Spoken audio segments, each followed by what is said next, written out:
حر بن یزید ایک شخص تھا. حر بن یزید ایک مختصر سا لشکر لے کے اس نے امام حسین کو ایک جگہ پہ روکا، پھر دوسری جگہ پہ روکا، پھر لا کر تیسری جگہ پہ روکا. تو امام حسین نے فرمایا جگہ کون سی ہے؟ کہا حضور کرب و بلا. فرمایا بس یہی خیمے لگا دو یہی.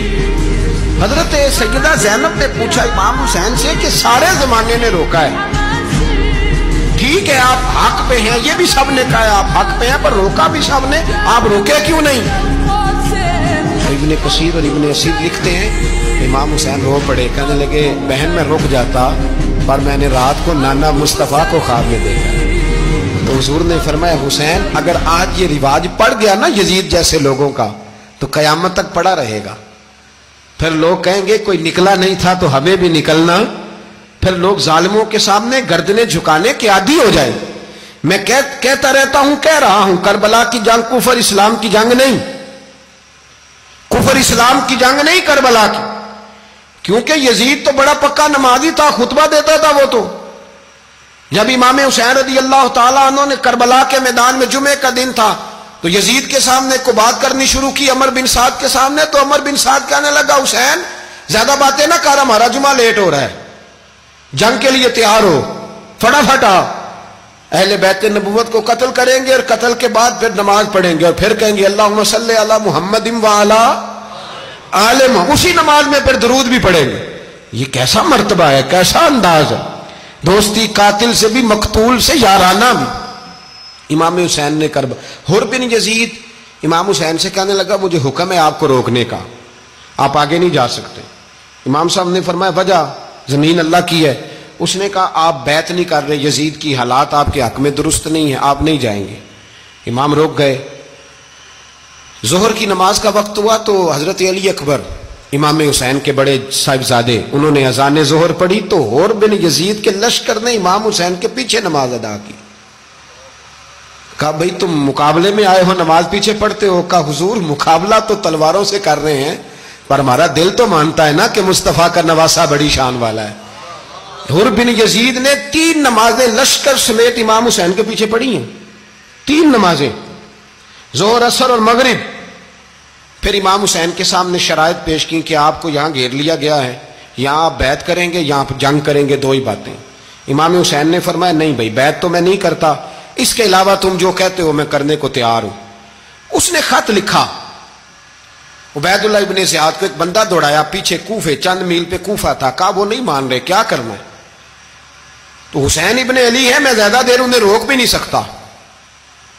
انہوں نے پیغام دیا حر بن یزید کو کہ کرنا کچھ بھی نہیں، ان کا پانی بند کر دو، بلیک میل کرو، کھانا پانی نہیں ملے گا، چھوٹے چھوٹے بچے ہیں خود ہی مان جائیں گے.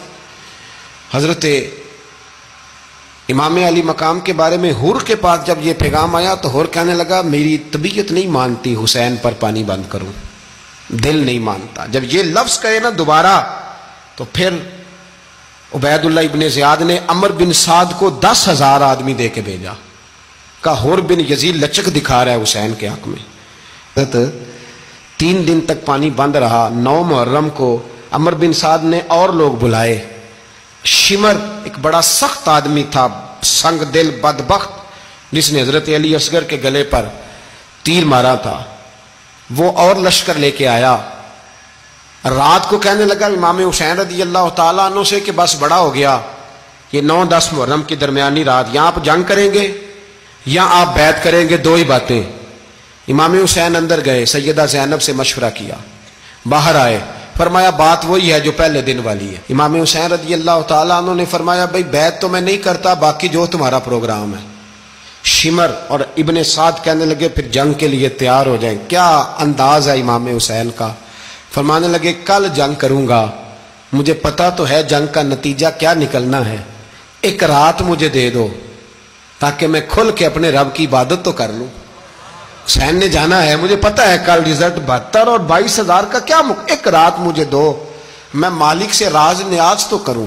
میں گویا اس سے پوچھوں تو صحیح کہ مالک میرے والد بھی شہید ہیں، بھائی بھی شہید ہیں، نانا کو بھی دکھوں میں دیکھا ہے، تو اب میری باری ہے تو مالک میں حاضر ہوں، مجھے موقع تو دو. اس لیے کہ میرے نانا نے بدر میں بھی ساری رات عبادت کی تھی، صبح مجھے موقع دو. اور دنیا کا اصول ہے جب کوئی موقع مانگتا ہے تو دیا جاتا ہے. یہ دونوں کہنے لگے کوئی موقع نہیں. حر بن یزید پیچھے سے بولا, کہنے لگا نہیں بدتمیزی نہ کرو, حسین کو موقع دو, تمہیں دینا پڑے گا. موقع دیا. حر بن یزید نے پھر منت کی, کہا حضور آپ مہربانی کرے مان جائیں. فرمایا ماننے والا کھاتا کوئی نہیں. یہ بڑا مشکل. سورج چڑھا, 10 محرم کا دن, جمعے کا وقت. جناب سیدنا امام حسین رضی اللہ تعالیٰ عنہ نے ریت پر سجدے کیے, لمبے سجدے, لمبی نماز. سورۃ الشمس کی آیات دوسری رکعت میں پڑھی تو سارا کربلا گونجنے لگا. کیا انداز تکلم تھا امام علی مقام کا. نماز مکمل ہوئی تو حر بن یزید, عمر بن سعد اور شیمر سے کہنے لگے واقعی حسین سے لڑو گے؟ پتہ نہیں کون ہے. قل لا اسألکم علیہ اجرا, تم نے نہیں پڑھا؟ الا المودۃ فی القربى, تمہاری آنکھیں بند ہیں. الحسن والحسین سید الشباب اہل جنہ, تمہیں نہیں پتا؟ کہنے لگا چپ کر, حکومت نظر آ رہی ہے. اور بن یزید کہنے لگے پھر میرا بھی فیصلہ سنو, مجھے حکومت نہیں چاہیے, مجھے جنت چاہیے. حکومت نہیں چاہیے. امام حسین کی پہلی فتح دیکھیں, حر بن یزید ایڑی لگا کے نا یزید کے لشکر سے نکل کے امام حسین کے لشکر میں شامل ہو گیا. اور پہلا شخص جس نے امام حسین کو روکا, امام حسین کے نام پر پہلا سر بھی اسی شخص نے کٹایا ہے.